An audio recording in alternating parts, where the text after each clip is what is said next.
How do you know you're not being respected? Or how do you know that someone does not respect you? Have you heard of ad hominem attack? When someone attacks your person instead of addressing the issue you've raised.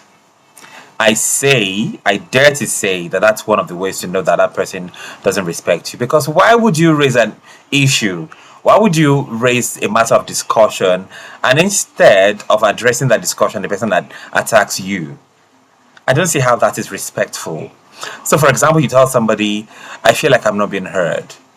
And instead of them addressing that issue that you've raised, they say you're sensitive, that you always make everything about yourself. Right there, they're attacking you. They're not exactly treating the matter that you've raised. And how exactly can you dismantle such thing? So what you simply say is something like, I'm not trying to make everything about myself. I'm just explaining how I feel so we can work on it. So what you're doing right there is you're redirecting the conversation from being personal to you getting it to focus on the issue. So that it's not like you guys are now trading personal jabs where you're saying, oh, you're sensitive. No, I'm not sensitive. How could you say that? Chica, what I mean? So you don't roll in that mud with them. What you do is refocus, redirect the conversation back to the issue at hand.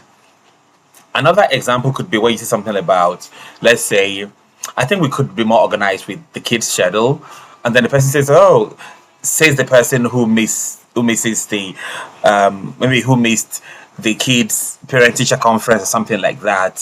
So right there, they're not really trying to be helpful. They're not trying to solve the problem at hand.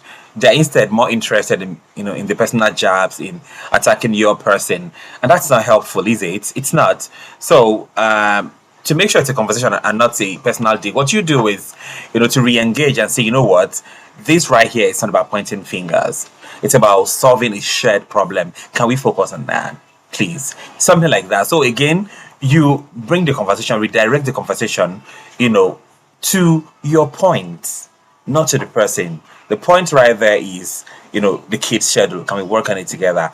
Not about what I missed, or about what you missed. So right there could just be a symptom of disrespect from the other person you're talking to, and you can, respectfully, snatch back your respect from them by refocusing, on the conversation and getting them to commit to that.